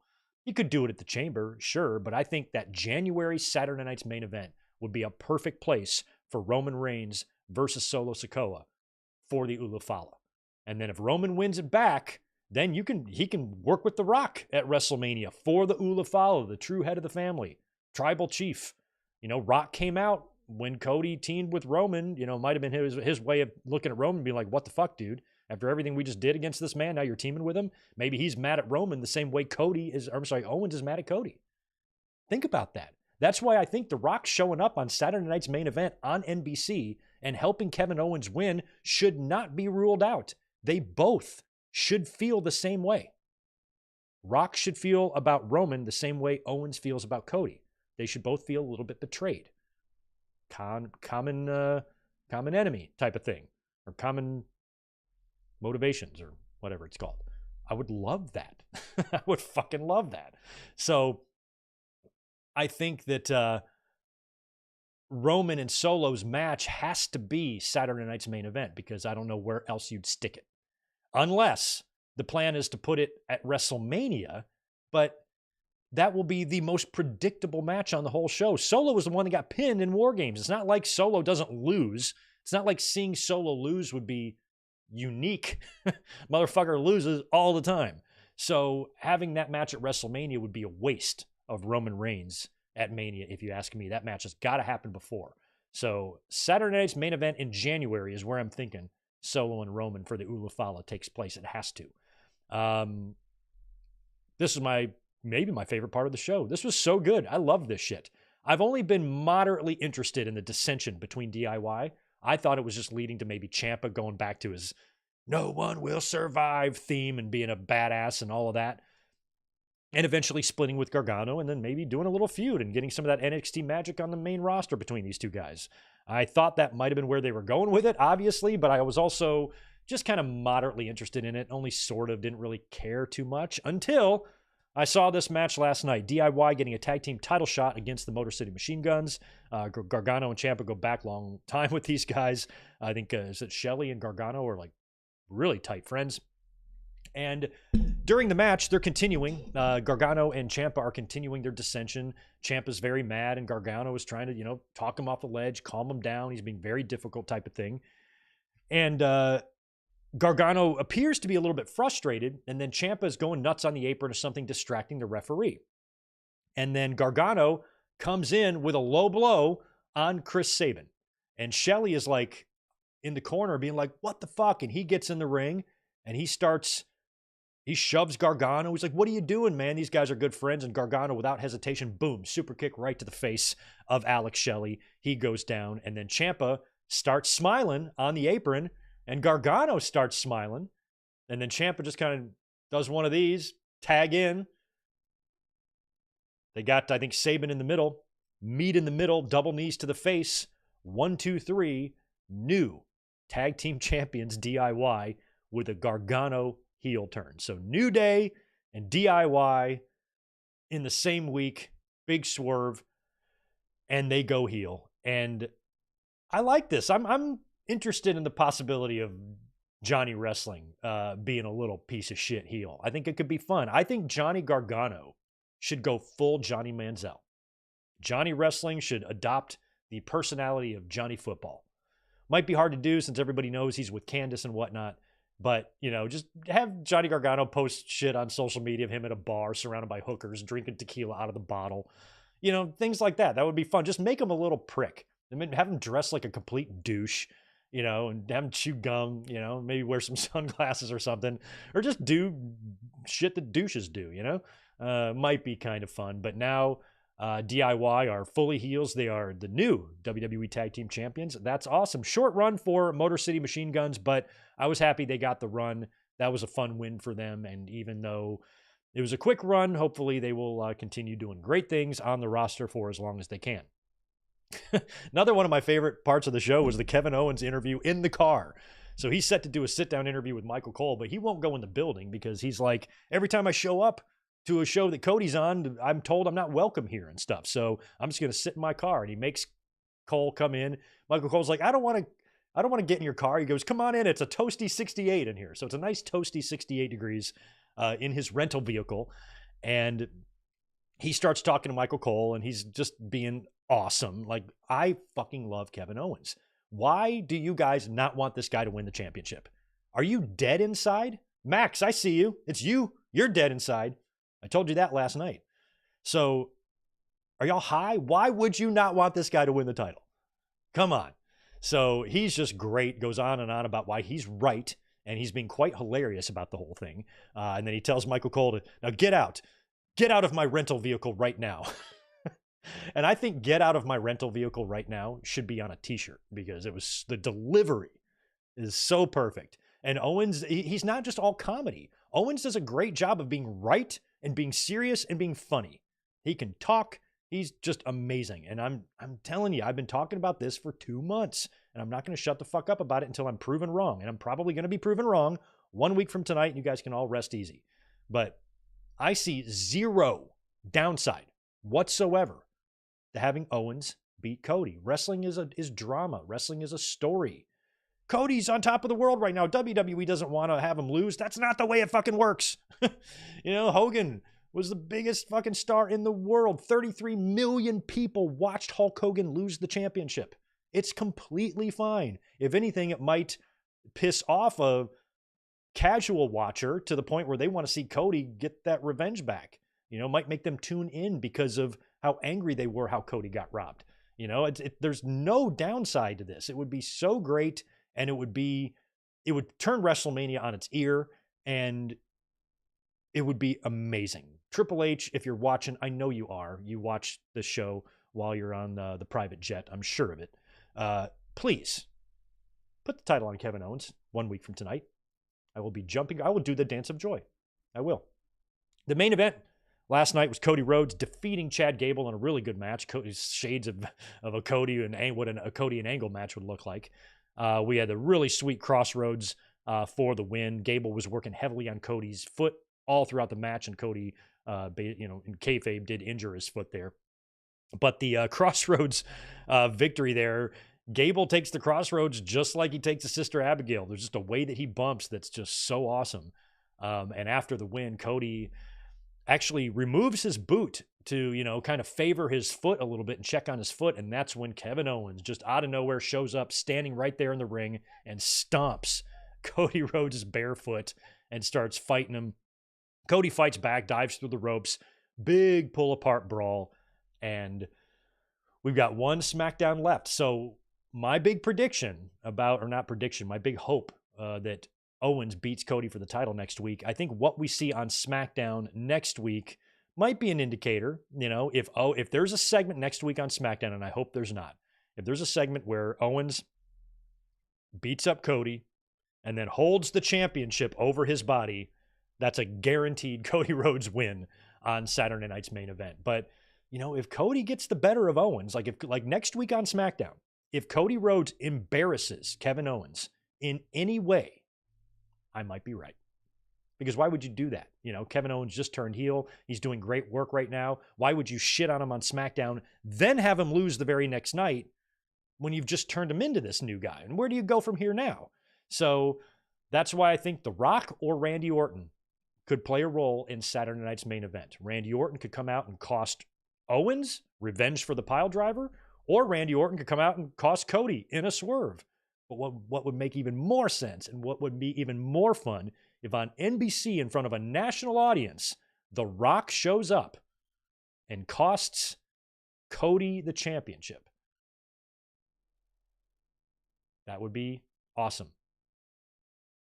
I would love that. And Owens and Rock, shit, man. Remember when Owens won the title and Triple H helped him up? And he was just so shocked. What if it's The Rock doing the same thing? What if it's Randy Orton doing the same thing? Helping Owens, and he's just in disbelief that this is happening. Oh my God. So good. So SmackDown was a really fun show this week. Dynamite was a really fun show this week. We'll talk about that in a minute. But the SMME card right now, Saturday night's main event, shapes up like this. Io versus Liv Morgan for the World Championship. The finals of the U.S. Championship Tournament for the women, Gunther defending the World Heavyweight Championship against Finn Balor, and Cody Rhodes defending the WWE title against Kevin Owens. It's going to be good 1 week from tonight.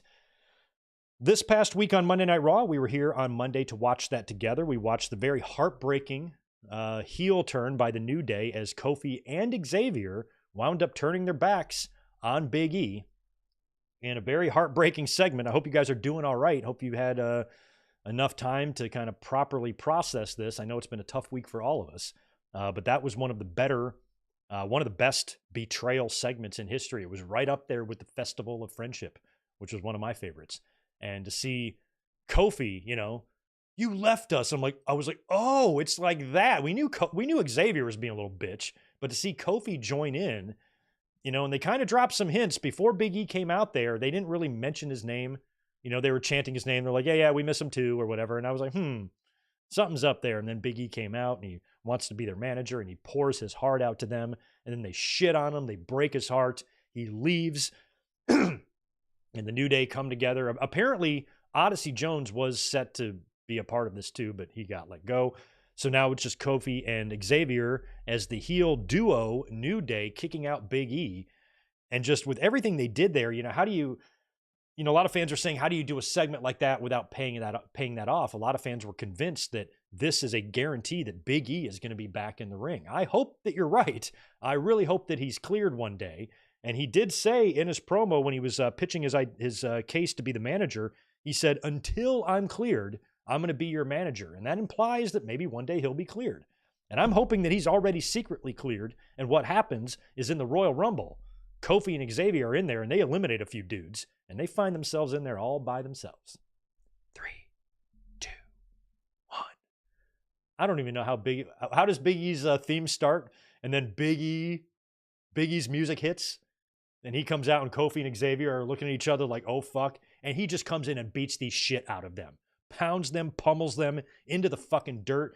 And for those who were channel members, we watched that Saturday night's main event a couple weeks ago where Andre was choking Hogan and all the faces were trying to stop him and he grabbed the 2 British Bulldogs by the head and he just threw both of them right over the top rope, one in each hand. Like, do something like that with the New Day. That would be amazing. So I'm hoping that Big E there's a chance that he's coming back, but he could also not.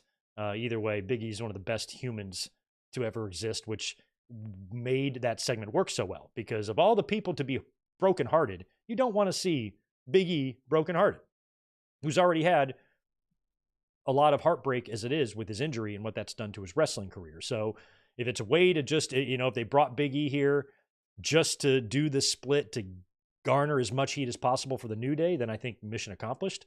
I hope they spent the entire week stepping on Legos and smacking their shins on furniture. Those two assholes. So I guess it could go either way. Big E might have no plans for an immediate return to the ring, and this was just done for heat. But man, with WrestleMania season right around the corner, it would be one of the nicest surprises, for us to get a returning Big E in some fashion. I would love it. And of course, the show closed on Monday with the return of Drew McIntyre attacking Sami Zayn. So we will see what McIntyre's motivations are now that he is back. We'll look at that this Monday. And we should be here, like I said, either for a watch-along or review. I'm not sure which one we're going to do yet. All right, let's move on to Dynamite real quick. I want to talk about last week's show a little bit here before we sign off and preview a couple of other things. Excuse me, let me clear my throat real quick. Dynamite, I thought, was a really fun show. Now, the Continental Classic was a big part of this. One of the more fun matches was the one that it opened with, Kyle Fletcher versus Shelton Benjamin. This one was so good. Kyle Fletcher gets the win here with like a roll-up pin and his hand on the rope that the referee did not see. And this whole match was good because Fletcher has been doing great since since turning heel. And Shelton has been amazing. Watching Shelton's presentation and booking in AEW so far, it really shows you how badly WWE fumbled him. I don't want to say that WWE didn't know what they had in him because it felt like they recognized his abilities right off the bat. He beat Triple H in that 2002 Raw match, right? And they started giving him, opportunities, but he never became anywhere near as big as he should have. He should have been a peer of Brock Lesnar. He was, and he's kind of booked a lot like that in his matches. He's just an ass kicker, and I think eventually him and Lashley might have to come to face at some point, if that faction ever starts breaking up, because he's been presented in an amazing way, and it just kind of makes you half frustrated that all those years he was in WWE were kind of wasted. I mean, he had some decent years there, tag team titles, few Intercontinental Championship runs. It's not like Shelton wasn't used or appreciated or anything, but this guy should have been world champion. Absolutely. It's a bummer that he wasn't. He probably won't be in AEW either, but I think that's a shame because he is still an amazing talent. Now, backstage after the match, Shelton gets yelled at by MVP. MVP's like, I still love you, but I'm very disappointed at you. And Lashley's kind of not even looking at him. And then after being chewed out, he jacks up like a production guy, like up against the wall out of anger. So Shelton took the loss here, but, it might turn out better for him in the long run, depending on how it goes. Hook was out to cut a promo. Hook is not CM Punk on the mic. That's all I'm going to say. He's better than Jack Swagger. Remember that promo? And I got the sexiest woman, woo, or whatever he did. Oh my God, it's so fucking horrible. But Hook's better than that, but Hook's just Hook. You guys make your own judgments. So he basically challenges Christian to a match at Hammerstein Ballroom. Is that going to be a final battle match? Because it's Ring of Honor that's running Hammerstein on the 20th, unless they're doing a taping. Like Dynamite and Rampage isn't in that building, right? It's just Ring of Honor. So maybe this challenge, I guess, is for final battle, I suppose. I think. And he calls out Nick Wayne. But he's attacked from behind by Nick Wayne and Kip Sabian. Christian then joins in. And the three of them deliver a concerto to the arm of Hook, or to the hand of Hook. So Hook's got a damaged hand, and now he's going to be heading into Hammerstein to face Chris Jericho. We had the Dynamite Dozen Battle Royal. This thing is, so this Battle Royal to determine who faces MJF for the Dynamite Diamond Ring at World's End. So the final two men in this Battle Royal will face next week, and the two men turned out to be Adam Cole and Kyle O'Reilly. And Cole does not seem happy about that he doesn't want to face his best friend. They had a tremendous match and a little feud in NXT there. I think that was that Cole's exit? Was that feud? I think. And that was really good. Not sure if they can rekindle that here in AEW. or not, but they will be facing each other next week at Winter is Coming, and the winner of that will then go on to face MJF at World's End. And you would assume that Adam Cole is going to have to win that match next week. Oh, I love this. I absolutely love this. Swerve Strickland destroyed Max Caster. About 2 minutes, beat the shit out of him, hit him with the house call for the win, and after he beat him, he came back and hit him with a Swerve stomp. That was great. Swerve looks right into the camera and says that he's not done with Lashley yet. So I really like that's exactly the way that match needed to go, because Max Caster, of course, did accept the business card from the Hurt Syndicate. Swerve lost to Lashley.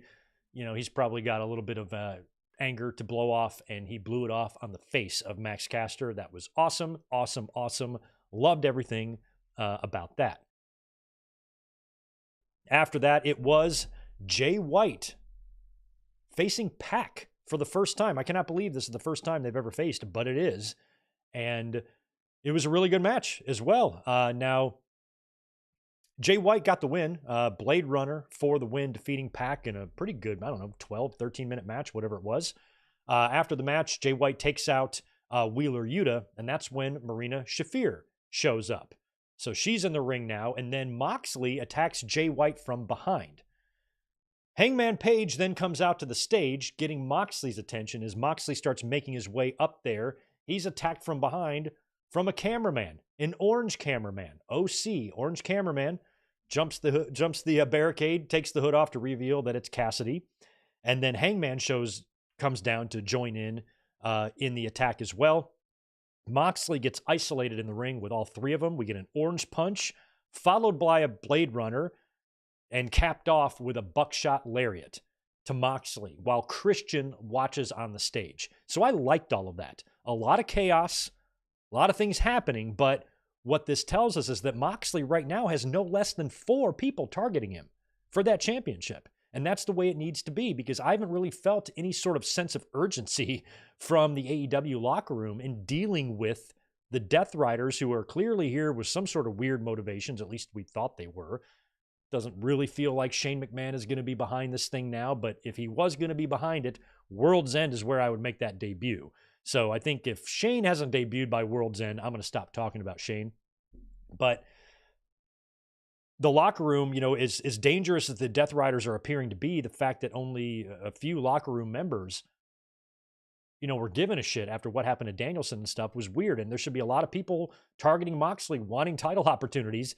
And now you've got Jay White and Hangman Page and Orange Cassidy and Christian all kind of with their eyes on the prize. That makes it fun, because that gives us lots of possible options here. And I don't think Moxley, he doesn't have his opponent set yet for World's End. They might be setting up a 4-way or 3-way. I guess Christian wouldn't be a part of that because he just has that contract. So, it could be, at some point Christian's going to cash in. The Christian has been holding on to that thing for so long now. I don't think it's going to be an unsuccessful cash in. I think whenever he cashes that in, he might win the title. And I wouldn't hate that if he did. But I also don't want to see that, be a letdown to anything they're doing with the Death Riders right now. If Christian just wants to hang on to that thing for a little while and then waits for the right opportunity, he could. But if there's a big triple threat match at World's End, it's Cassidy, or it's a big 4-way. I'm sorry, Cassidy, Page, Hangman, and Moxley. Yeah, 4-way, not a 3-way. So if there's a 4-way against Mox and all 3 of those guys, that's what I would do for World's End. But Tony Khan could maybe just make that announcement, and that's going to piss Moxley off, making me defend against 3 guys, and that's where we get the debut of Shane. I don't know. Or, Moxley retains in that ordeal, and then Christian cashes in. You can't forget about Darby Allin either, because Darby and Mox, I think, is the end game here, but we don't know that for sure. So you got like 4 or 5 guys targeting Moxley, and that's good. So we'll see where how this all winds up at World's End. Definitely going to be a Mox defense against somebody, for sure.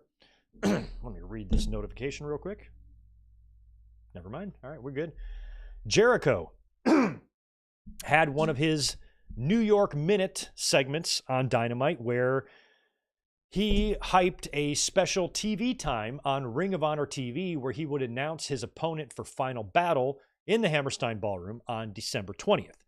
This turned out to be Matt Cardona. They did this TV taping and then on Wednesday, and so they did the segment. Matt Cardona showed up, and he's going to be the one challenging Chris Jericho for the Ring of Honor title on December 20th. Now, what makes this weird is how Ricky Starks just got pulled from GCW by AEW and pulled from his program with Matt Cardona. Tony Khan then books Matt Cardona for his own Hammerstein show that's running ahead of GCW's Hammerstein show on January 19th. So we don't know if this is, maybe some fences are being mended here. Maybe AEW's issue isn't much with Game Changer Wrestling as it is with Ricky Starks. So they're trying to keep the, communication open and whatnot and working together.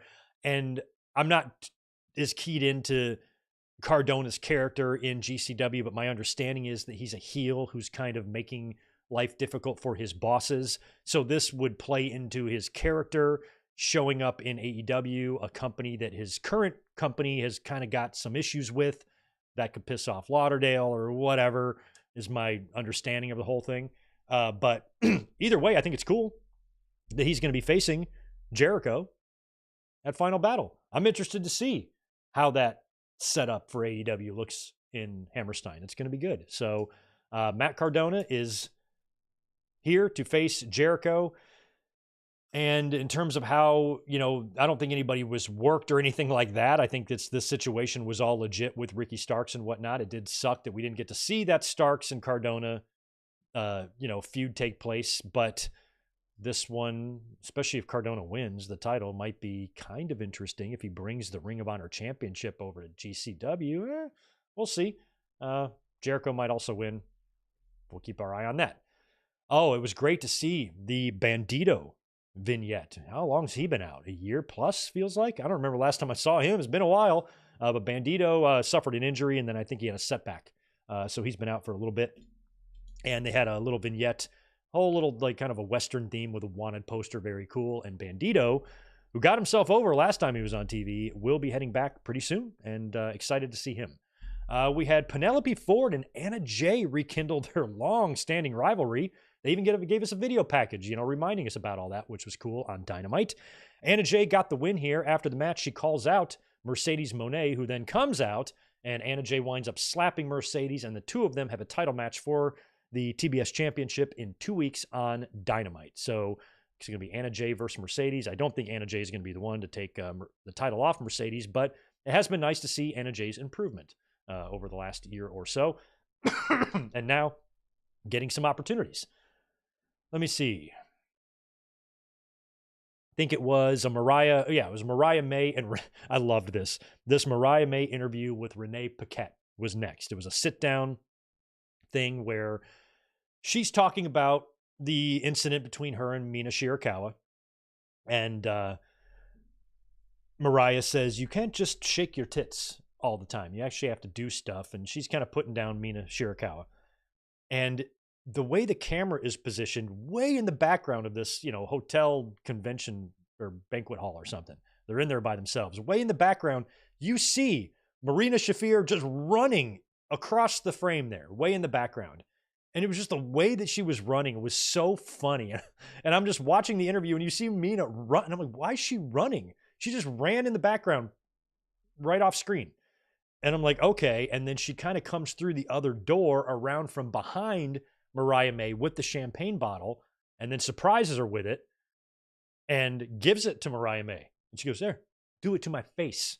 So she didn't come to attack her with it. She handed the bottle to Mariah and says, do it to my face, not from behind like you were going to try to do to me at Full Gear. And then she said, next week, winter is coming. So it's going to be Mariah May versus Marina Shafir. I believe the title is on the line, right? Next week at Winter is Coming. So I did like that segment, especially the way Mina Shirakawa ran in the background. That was so funny to me. And the main event on Dynamite was Claudio defeating Brody King in the Gold League. And that was the main event there. So we had, I think, just two Continental Classic matches on Wednesday night. But last night on Rampage, we had 3 of them. We had Ricochet defeating Commander in the Gold League, Daniel Garcia defeating the Beast Mordos in the Blue League, and Kazuchika Okada defeating Mark Briscoe in the Blue League, and all 3 of those matches were really good last night on Rampage. And we also had a Jericho Matt Cardona segment where they brawled, hyping up their match on December 20th. So right now, as we stand in the Continental Classic tournament, Fletcher leads the Blue League and Claudio leads the Gold League, both with 6 points so far very early in the tournament.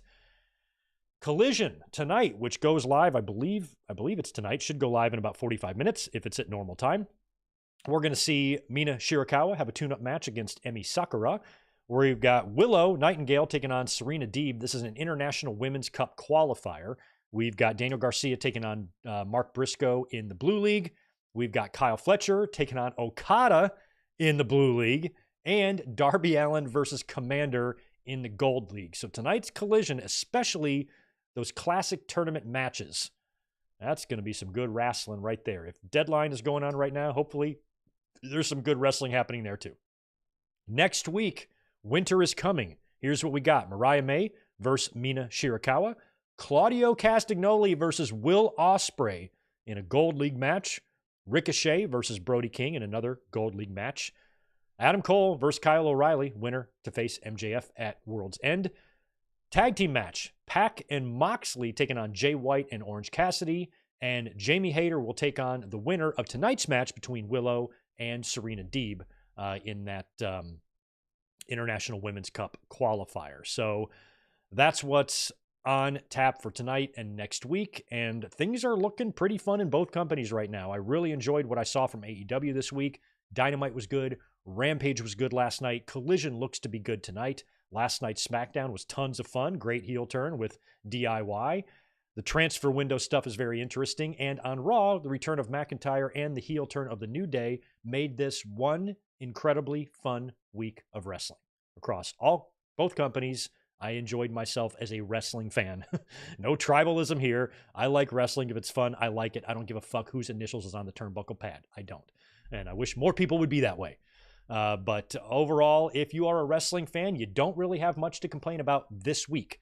If you were on social media being a little bitch all week, I'd like to know why. Because everything we saw was pretty solid. I did not see any of NXT, but Eric Bischoff, who I hate, was on NXT this week. I didn't really watch his appearance because I don't give a fuck about that man. But even NXT was pretty decent this week, I think. And of course, their pay-per-view is going live right now. So if you're a wrestling fan, we've seen worse days, that's for sure. Well, I have luckily made it to the end of my notes with 15 minutes to spare here. So let's knock out some super chats and see what you guys have to say. Apparently the venue for Deadline is awesome. I like to hear that. It's nice to see AEW run in some smaller arenas as well. As a matter of fact, in February, they're going to be here up in Oceanside, which is only about a 20-minute drive up to 5 for me, and that's going to be at a smaller venue as well. So I'm going to try to be at that February show for AEW, running those smaller, intimate arenas or just unique-looking buildings I love, whether it's WWE, AEW, NXT, any sort of setup that's different than what we're used to. I'm always usually a fan of that. So that's great.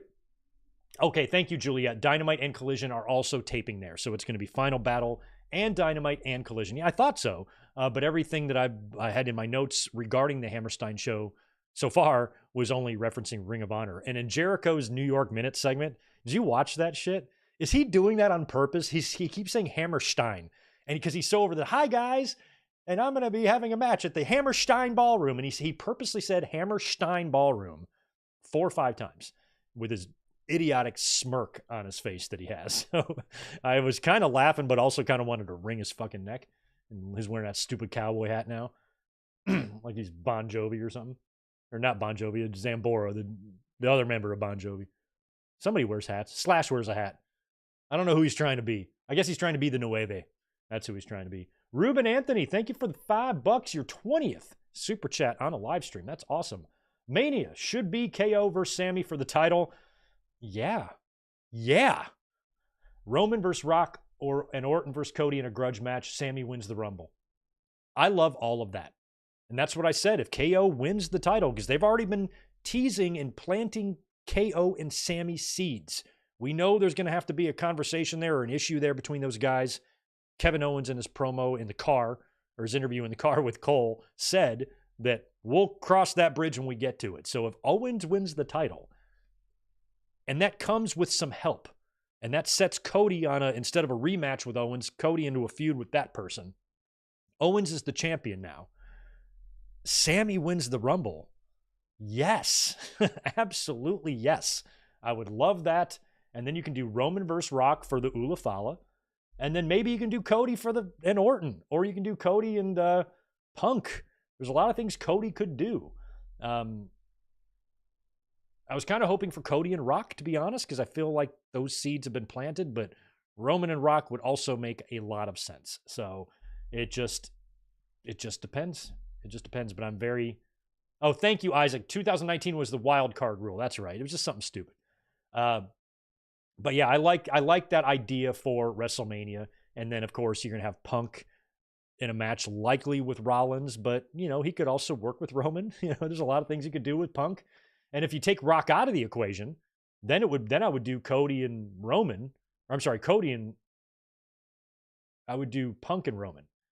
Yeah, and I would probably do Cody versus Orton somehow as well. But I'm loving that Sammy and KO idea, Loving that. All right, did I get all the super dupers here? I think I might have. Right on. Just seeing what else is being discussed in the chat here. I do want to thank you guys for being here with us today. Thank you so much. Yeah, I think I got to all of it.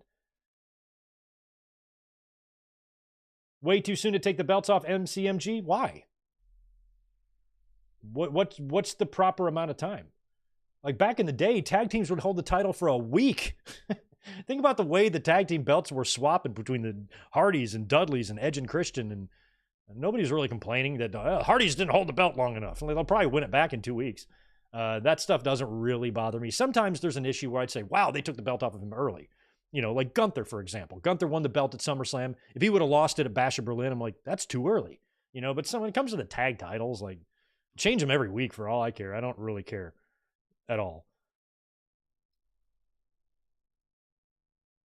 SmackDown next week is supposed to be a double taping. Thank you for that, Kevin Plays. Okay, so, that sucks. Oh, no. Okay. Well, if SmackDown next week is a double taping, Cody's not losing the title.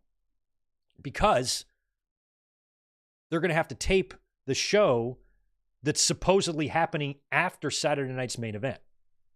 So if Owens was going to win the championship, he would be on the next SmackDown as the new champion, right? And they can't do that on the taping or they're going to give away, the spoilers will be out, and they say Kevin Owens walked out here as champion. That means he's going to win the title tomorrow night. I did not realize that.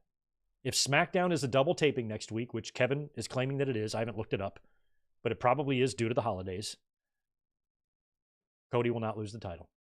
Man, that's messed up. They don't want to do that. I'm hoping that's wrong. I'm hoping that information is wrong because either way, on SmackDown, they're going to have to spoil who wins between Cody and Owens unless